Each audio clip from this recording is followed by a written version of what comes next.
Amusement parks are normally a safe place where families can go for a day of fun. One park in Sydney, Australia, turned out to be a nightmare. Luna Park was a popular attraction in Sydney. Thousands would attend each day. One ride at the park was the Ghost Train. The ride was one of the most popular and featured many twists and turns that yanked passengers along a 180-metre electric track with cobwebs hanging and scary figures leaping out. On the 9th of June 1979, the ride would be the home of a disaster.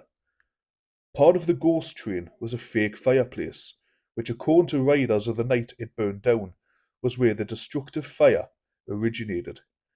This fireplace was found in a caged area which riders would traverse before re-entering the building. Witnesses say they saw real fire in the cage, but thought it was part of the ride. It wasn't until later they realised the extreme reality. Due to a combination of low water pressure, understaffing within the park, and inadequate covering of the ghost train by the park's fire hose system, the fire was able to completely consume the ride. It took emergency services over an hour to extinguish the flames. Around 35 people were on the ride when smoke started to escape from the ride's doors. Staff tried to get everyone off by pulling them when the ride was moving. They thought they had gotten everyone off. However, the next day, the bodies of 7 people were discovered in the rubble.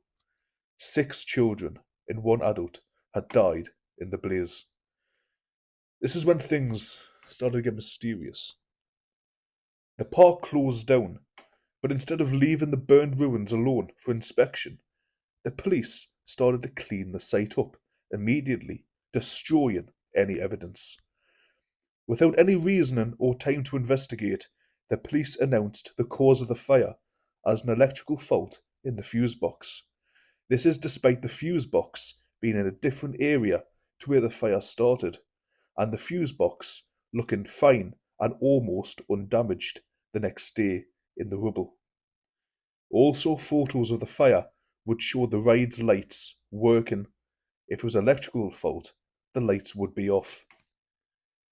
Greg Chard, who was in the park at the time of the fire and witnessed the fire start to spread, said in an official statement that he smelt kerosene as the fire was spreading, which could be an indication of arson, which other witnesses also say they smelt the same smell. Despite this, the police ignored them. Les Dowd said that he overheard a group of bikers talking about matches and kerosene to start a fire. This was backed by another person, Tina Shakeshaft, who also gave a statement to the police in a description of the people who she said had said this. This was given to officers, but it led to no arrests. Les however, was forced by police to change his statement to the point he was threatened unless he changed it. The operator of the ride told police he saw a man similar to the description given by Les and Tina, as well as 7 others. 2 of these people stated that the police refused to add that they saw what appears to be bikers in their statements. The police then pulled the description of the suspects, effectively ending the search for no reason. The detective inspector wrote in the paper 5 days after the fire that they are looking for evidence that would support the accident theory and not the arson one. One detective in a documentary released about the crime says it seemed the police were trying to keep out relevant evidence linking the fire to arson. Rumours that people heard something was going to happen involving a gangster called Jack Rucklin. It was also claimed that Rucklin was paying people off to cover up the incident. It was rumoured he was involved in previous arsons. The lease to the park grounds was up that November, and one company had made a bid. However, it was eventually won by a different company.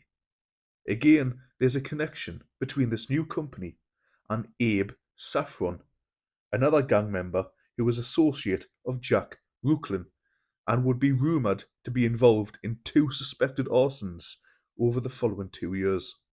Inquests took place to find out what happened, but ruled in favour of an electrical fault. When 15 charges came up against Parliamentary Committee of Inquiry, their solicitor unexpectedly died, and with him, so did the case. It is an unconfirmed rumour as of now, but a former biker said that Abe Saffron had given the order for Luna Park to be burned down. Saffron was in the property business, and a motive could be as he wanted the valuable land for himself. You can watch the documentary about the incident on Netflix called Exposed: The Ghost Train. What do you think? Let us know.